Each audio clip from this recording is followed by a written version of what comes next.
Jeden z tých dvoch projektov tak je vlastne naše vlastné podnikanie, ktoré máme spolu s mojim kolegom a kamarátom a tam sa práve venujeme vlastne efektivite a zefektívňovaniu procesov a problémov, ktoré majú firmy na Slovensku a snažíme sa im vlastne pomôcť prostredníctvom integrácie umelej inteligencie, nakoľko vnímame vlastne umelú inteligenciu ako veľkú príležitosť a myslíme, že by naozaj vedela pomôcť slovenským podnikateľom.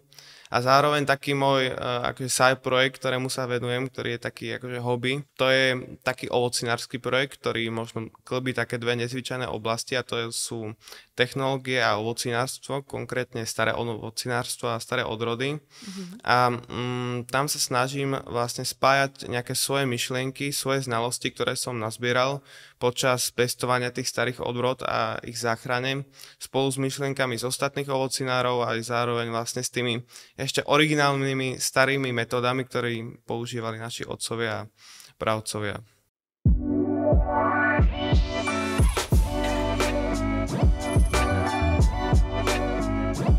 Ahojte, vítam vás pri ďalšej epizóde Modernej školy. Moje meno je Vicky a tí z vás, ktorí ma ešte nepoznáte, tak som spoluzakladateľka Modernej školy Skyro.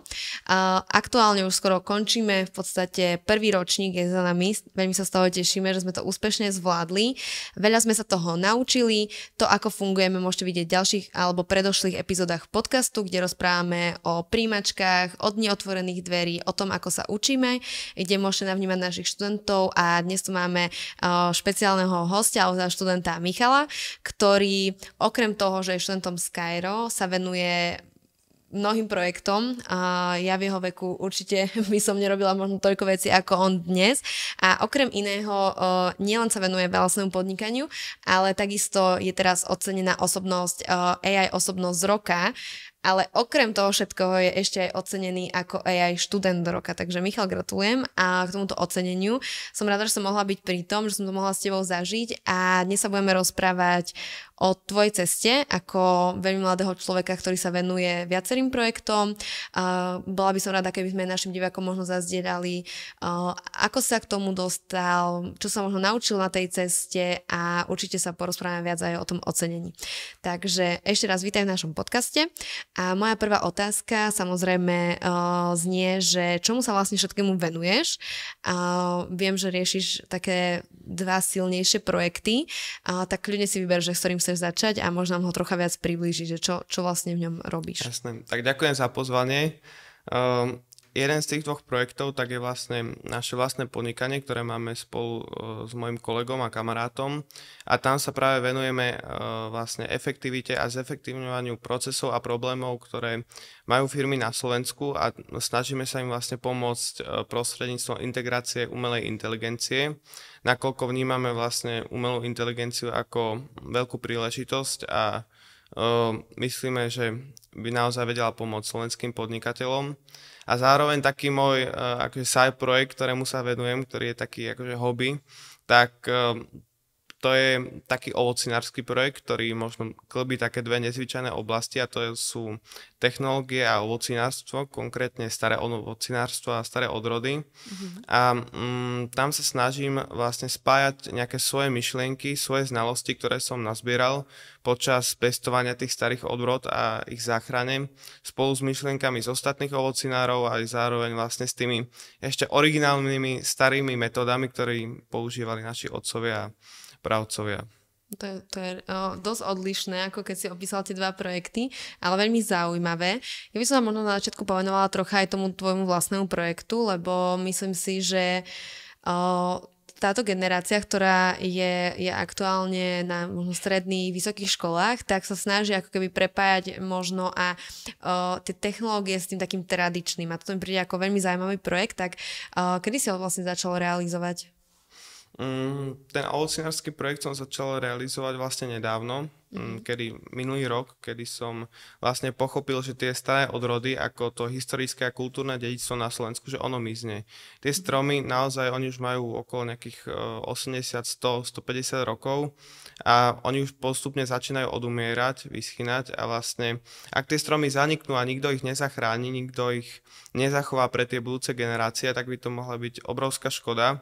A vlastne už nikdy by nepoznali tie slovenské chute, ktoré boli kedysi tak pestré a už vlastne by ich neskúsili tie budúce generácie. To je inak veľmi dobrý nápad, ako vlastne uchovať tú históriu v technológii. Veľa ľudí má taký pocit, že technológia nám berie možno takú tú ľudskosť alebo tú históriu, ale práve, že ja mám pocit, že vďaka tej technológii si tieto veci budeme môcť zachovať a myslím, že toho je krásnym ukazom aj tento projekt. Máš aj s ním nejaké ďalšie plány, alebo je to také skôr tvoje hobby? Vlastne to vzniklo tak, že pre mňa je to oddych. Pre mňa je tá práca v záhrade a to ovocinárstvo naozaj, že to je také akože hobby, pri ktorom tak sám oddychujem, akože sám si na ňom pracujem a som akože pri tom taký šťastný a vlastne zamyslel som sa nad tým, že kebyže s tým začínam, že čo by mi asi tak najviac pomohlo, respektíve, že kebyže mám pri sebe neustále akože nejakého radcu, ktorý mi po prípade vie poradiť s týmto, keď niečomu nerozumiem, keď som s tým začínal, čo mám ako spraviť.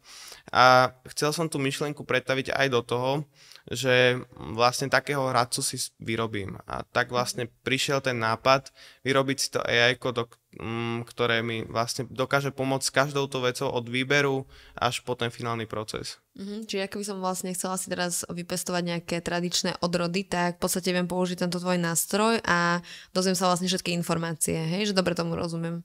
Hej, presne tak, že keď chceš akože si to tak rozdeliť, respektíve dneska už diversifikovať, keď si chceš diversifikovať sad medzi nejaké odrody, ktoré možno chceš, že na pečenie, na priamy konzum, na predaj, tak vlastne so všetkým ti to pomôže a zároveň ponúka ti to tie možnosti využiť to klasické ovocinárstvo, ktoré bolo na Slovensku tak bohaté a zároveň kombinuje to a prepája to vlastne aj zručnosti z jednej slovenskej škôlky, ktorá sa týmto odrodom venuje profesionálne. Super.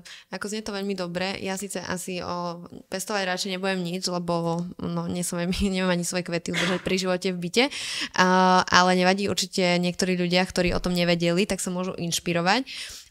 Môžeš nám možno, Michal, povedať, že ty si v podstate prestupujúci študent. Ja viem, že si do Skyra chceli ešte predtým dávno, než existovalo, ale nakoniec aj tak sa nejak naše cesty stretli a spojili.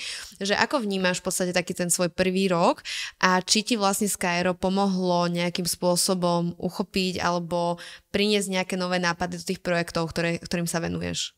Skyro mi pomohlo veľmi a vlastne preto ja som si ho aj vybral, pretože od začiatku sa mi ten koncept Skyra zapáčil a že naozaj dokáže prepojiť to projektové vyučovanie s praxou a s mentormi a vlastne presne keď som na Skyro prišiel, tak hneď sa mi zapáčil ten prístup, ktorý som od mentorov dostal a to je to, že tí mentori naozaj dokážu ukázať ten reálny svet a dokážu vlastne aj tomu mladému človeku dať nejaký reálny pohľad, ktorý už si tým prešli, niečo zažili a tak dokážu naozaj tomu mladému človeku pomôcť v tom. Že dokážu vlastne podporiť v podstate, že ja to tak aj vnímam, že bohužiaľ niekedy tá spoločnosť je taká, že teda, podľa mňa už nie až tak, ale stretávam sa s tým stále, že ak niečo mladí ľudia robia, tak sú tak, akože nepodávame im dostatočne často tú pomocnú ruku, práve že mali by sme im pomáhať podľa mňa ešte viac, ale tvárime sa, ako keby to je nejaký taký projekt, ktorý možno nemá až takú hodnotu alebo niečo a tu som to vnímala aj pri tebe, že si bol dosť aktívny v rámci komunikácií s mentormi a práve oni ti možno dali aj takú nejakú podporu v tom, hej, že bereme tie projekty vážne a veríme tomu, čo robíš a vieme ti na tej ceste vlastne pomôcť. Takže to som aspoň ja navnímala, keď sme spolu kecali pri obede alebo takto. No a povedz nám niečo viac o tom druhom projekte, lebo teda ovocinárstvo je skôr prepojené s nejakým takým oddychom, ale to druhé je už viac zamerané na ten biznis. Mňa by zaujímalo, že ako si sa k tomu dostal, že kde začal celý ten príbeh a čo bolo najťažšie pre teba? Ja som sa vlastne dostal k tomu, že keď prišiel ten boom tej umelej inteligencie, tak mňa to začalo strašne fascinovať. Ja som vždycky obdivoval technológie, proste takéto vizionárstvo a ochotu priniesť niečo spoločnosti, čo jej naozaj pomôže. A vlastne tam to prešlo cez to, že hľadal som niečo, cez čo by som sa mohol realizovať a naozaj aj pri tom ľuďom pomáhať, respektíve ľuďom a firmám. A vlastne tak vznikol nápad spojiť sa ešte s jedným môjim kolegom, respektíve kamarátom, s ktorým sme vlastne spustili taký projekt, ktorý sme následne aj prepojili so Skyrom, ktorý sa zameriava na efektivitu a vlastne pomôcť tým slovenským podnikateľom, ako som spomínal a práve vlastne spojila nás aj to rozhodnutie pustiť sa do toho, tak plynulo z toho, že z toho obdivu k tým technológiám a zároveň ochote niekomu pomôcť. Super.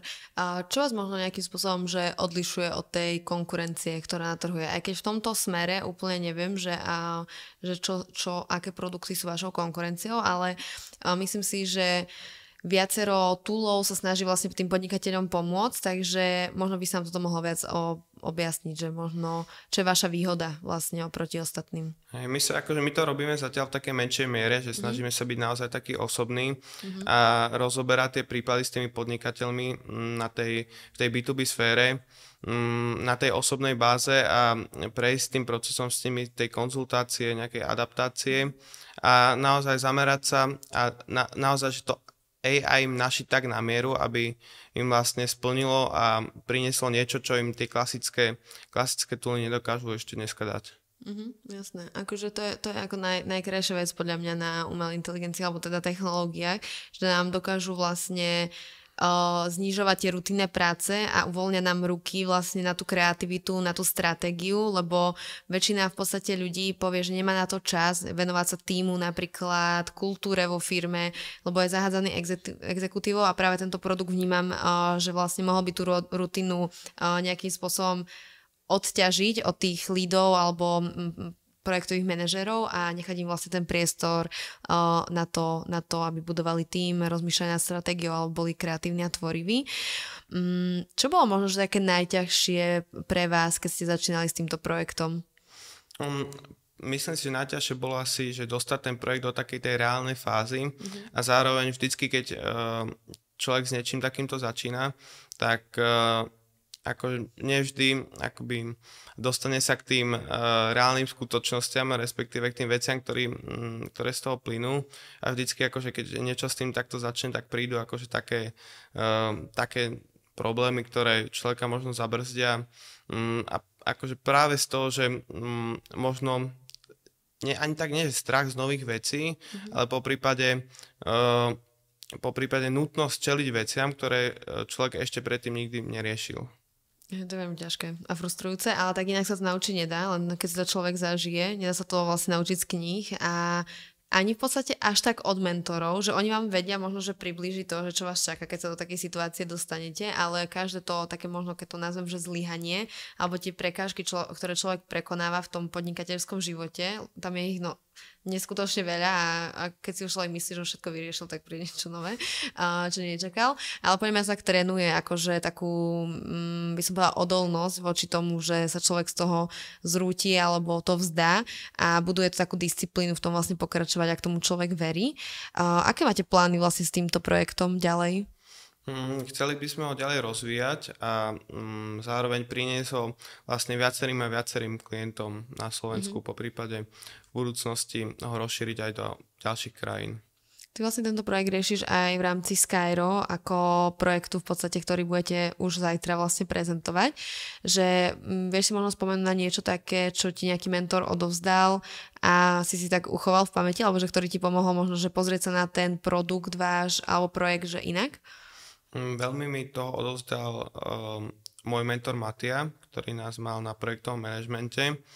A vlastne taká, aby som to tak zhrnul, lebo naozaj tých vecí je veľmi veľa, ale asi myslím si, že najrozumnejšie je to zhrnúť do toho, že poskytol mi pohľad do toho ako celku a poskytol mi zároveň pohľad vlastne do toho reálneho fungovania a ako to funguje v tej firme, aké je to štrukturálne rozloženie a zároveň vlastne pomohol mi s tými situáciami, lebo vždycky ocením vlastne to, keď príde niekto a vie s tým pomôcť, takže už sám niekedy predtým v minulosti tie situácie riešil a oveľa lepšie potom sa na tom pracuje, keď človek má takúto podporu. No to určite. Je vždy lepšie nájsť niekoho, kto si už prešiel podobnými vecami a zistiť, že vlastne nie si v tom sám. No častokrát sa ľudia možno že zacyklia alebo trápia v nejakej situácii, kde sa cítia byť sami, ale pritom je strašne veľa ďalších akože ľudí, s ktorými sa o tom môžu poradiť.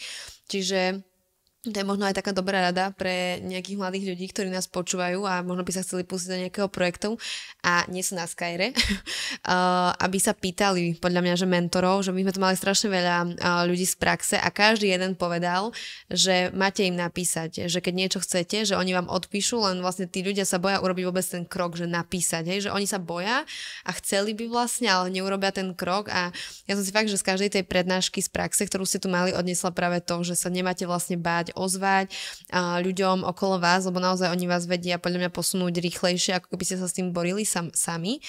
A v podstate to ako keby tak naznačuje vlastne to, že tá vzdelávacia cesta, že ako keby, že nikdy nekončí. Ako ty vnímaš v podstate to vzdelávanie? Pre mňa je presne ako už si spomenula, vzdelávanie nikdy nekončiaca cesta a je to zároveň či už príprava, alebo to môže byť aj riešením tých problémov, ktoré vždycky sa naskytnú a vlastne vyrieši človek tak, že niečo nové sa naučí a to, čo sa naučí, tak to, ako to riešenie implementuje na ten problém a človek vždycky bude čeliť nejakým problémom a preto by sa podľa mňa mal človek vzdelávať celý život a nielen preto, aby obohatil sám seba, ale možno, aby vedel v budúcnosti riešiť aj ďalšie problémy, ktoré prídu. Alebo odozvať sa mladším študentom, ako to robíš ty. A na našich dní otvorených dverí si väčšinou zapojený do tých workshopov, pretože našim cieľom je jednak vás posúvať, ale chceme, aby si sa aj vy naučili vlastne tú schopnosť, že odozdávať to know-how ďalej, len tak, ako keby vybudujeme silnejší ekosystém okolo nás, pretože to zrýchlime v podstate ten náš dosah, ktorý máme. A možno, že pre tých z vás, ktorí by si chceli stretnúť Míša osobne alebo pozrieť sa, ako to u nás funguje, tak viete sa prísť pozrieť na náš deň otvorených dverí.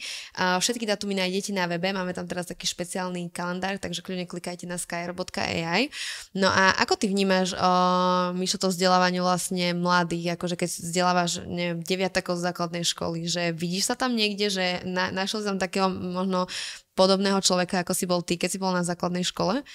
Určite áno, no vždycky je tam vidieť ten zápal toho mladého človeka, ktorý by niečo s niečím chcel takým začať a vlastne veľakrát ho odradí niečo také, čo tak zaskočí, alebo ten jeho vlastný strach a vlastne aj týmto, že poskytneme mu tú podporu a keď mu môžem aj ja poskytnúť tú podporu na tom DOD, že prídem za ním, opýtam sa ho, tak vlastne ten človek získa už aj väčšiu takú dôveru, seba dôveru a vlastne tomu dá takú odvahu do toho projektu pokračovať a ísť a rozvíjať ho.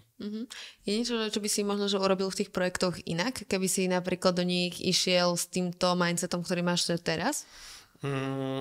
Asi nie, pretože ja si vlastne vážim každej chyby, respektíve vážim si každého nejakého takého problému, ktorý nastal, pretože na tom sa človek najlepšie naučí. To hovorím aj ja. Mňa sa to veľa ľudí pýta, že či som robila niečo iné, akože pri tom otvorení toho Skyra a vravím, že nedalo by sa podľa mňa že urobiť nič inak, lebo ja si myslím, že keď niekto niečomu verí a naozaj sa snaží robiť že maximum preto, tak nikdy by neurobil nič iné, len sa musí presne učiť z toho procesu, z tých zlyhaní a posúvať sa ďalej a byť otvorený tej spätnej väzbe, lebo nedá sa byť dokonalý a to dokonalá sa nikdy nedosiahne, skôr treba byť akože otvorený tomu, že ten proces vlastne rozvoja nikdy nekončí a stále to bude nejako trvať a presne učiť sa z tej minulosti, nie ju meniť v podstate, lebo to nie je akože riešenie úplne.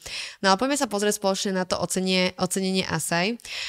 Ja som bola teda v porote a bolo to naozaj že zaujímavé ťa vidieť nominovaného v toľkých kategóriách a som veľmi akože hrdá, keď to môžem tak povedať, ako riaditeľka školy, že máme takého študenta ako si ty.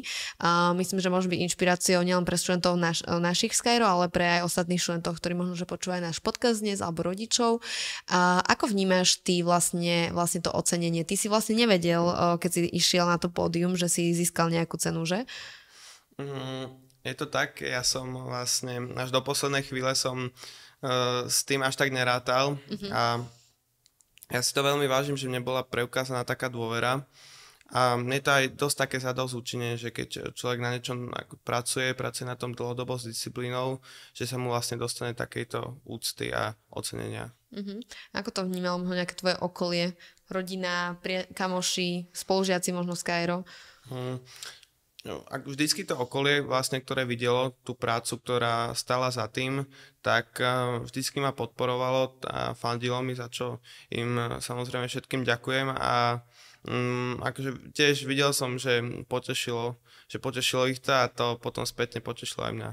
Super, hej. Ono, ja, keď som tiež bola teraz v Forbes 30 po 30, tak sa na to pýtali, čo pre mňa znamená to ocenenie. A ono to je veľmi ťažké podľa mňa pomenovať, lebo to není podľa mňa, že o nejakom jednom ocenení, je to skôr o nejakom nastavení.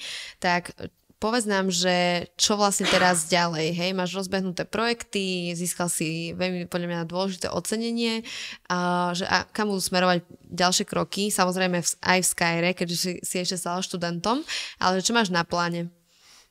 Ja to ocenenie vnímam ako veľkú zodpovednosť aj voči tým projektom, vlastne, za ktorého som ho získal a preto aj v tých projektoch by som chcel ďalej pokračovať a zároveň pokračovať aj z KR a sústrediť sa na to vzdelávanie aj takým spôsobom, že naozaj prenášať ho aj na tie mladšie generácie, poprípade na tých mladších ľudí a ďalších študentov. Mám inak veľmi podobné odpovede a na tieto otázky, neviem, či si čítal môj článok, ale veľmi podobné tým rozmýšľam aj ja. Presne som to vravela, že pre mňa tiež tie ocenenia znamená takúto zodpovednosť, že nezastať, hej, že nepovedať si, že aha, dobre, toto je nejaké finále alebo niečo, čo som už dosiahla, ale že vlastne sa to ešte násobí ako keby to, že čomu sa ideme venovať, či už je to v Skyre alebo v našich vlastne projektoch. A mňa by možno, že zaujímala, že taká posledná vec, že čo by si možno, že odkázal študentom, ktorí možno majú nejaký nápad, majú nejaký projekt, ale ešte úplne nie sú akože ready, aby s tým išli von, že čo by si možno, že chcel odkázať aj prostredníctvom tohto podcastu, že čo si možno ty prežil alebo čo sa naučil na tej svojej ceste vlastne podnikateľskej. Tak určite by som odkázal, že nebojte sa, pretože sú ľudia aj tu na Slovensku, ktorí vám s tým radi pomôžu a radi vám poradia, keď naozaj človek preukáže ten záujem. A vlastne presne s týmto ja som sa stretol na Skyre, takže odkázal by som, že príďte na Skyro. To nemáme nacvičené, nebojte sa. Ale hej, ďakujem veľmi pekne. Na Skyro alebo niekde, kde budú mať podobnú komunitu podľa mňa, lebo to Skyro je primárne o tom, že tu sú naozaj že podporujúci ľudia, ktorí veria vo vás ako študentov a nechceme s vami bojovať alebo vás podceňovať, ale chceme práve, že ako keby s vami rásť, lebo pre nás je to potom naozaj že veľmi pekné, keď vidíme, že ako sa posúvate, že pre mňa je také pohľadenie na duši, aj keď som ťa videla na tom gala večeri, ale aj celkovo, keď sa rozprávame vlastne o projektoch, strašne sa teším na zajtra, na prezentácie vlastne študentov, keďže tam človek vidí, že na čom celý rok pracovali, takže je to aj pre nás, by som povedala, že skvelý zážitok a myslím, že je nás takou povinnosťou ako dospelých vás podporovať v týchto veciach a podporovať študentov, ktorí sú šikovní, ktorí chcú a možno tým by som chcela aj vyzvať, že ľudí, ktorí nás počúvajú, že ak chcú podporiť mladých ľudí, či už je to Skyro alebo iné organizácie, aby ste sa zapojili. Každá organizácia má rôzne výzvy, rôzne programy na podporu a treba vlastne pomáhať a tvoriť tú cestu pre tých mladých ľudí, lebo vy ste proste naša budúcnosť, inak to nebude. A to, čo do vás investujeme, aké hodnoty vám odozdáme, aké vedomosti alebo schopnosti, tak taká spoločnosť vlastne bude, takže ja verím tomu, že ak to budú takí študenti ako si ty, tak sme na dobrej ceste a už iba vlastne, aby si ty posúval nielen svoje projekty ďalej, ale takisto aj možno ďalších spolužiakov, študentov, s ktorými budeš spolupracovať. Ja ti ďakujem, že si dnes bol v podcaste, že si ukázal, čomu sa všetkému venuješ. Je to naozaj veľmi veľa a je to veľmi aj nevydané v takom mladom veku. Aj keď ja mladým ľuďom verím, že dokážu všetko, čo chcú, takže mňa to až tak neprekvapuje, ale možno, že pre našich poslucháčov. A možno si aj niekoho inšpiroval, aby sa nebal možno aj prepojiť niečo tradičnejšie s technológiou, ísť možno s tou kožou na trh, ukázať svoje myšlienky, nápady, lebo možno budú takto sedieť o rok, 2, 3 v Skyre s podobnou cenou. Takže ďakujem, Michal, ešte raz, že si tu bol. Ďakujem za tvoje projekty, ktorým sa venuješ a uvidíme, čo ti priniesie ďalší rok a s čím vlastne, o čom sa možno budeme rozprávať v budúcnosti v našom podcaste. Ďakujem aj ja. Ďakujem a ďakujeme aj vám, že ste nás sledovali. Ak vás zaujíma Skyro, škola, kedy máme DODčka, stačí kliknúť na náš web. Ak máte nejaké otázky, tak nám kľudne napíšte a Michal, ešte raz ďakujem, že ste dnes bol. Ďakujem aj ja. Ahojte.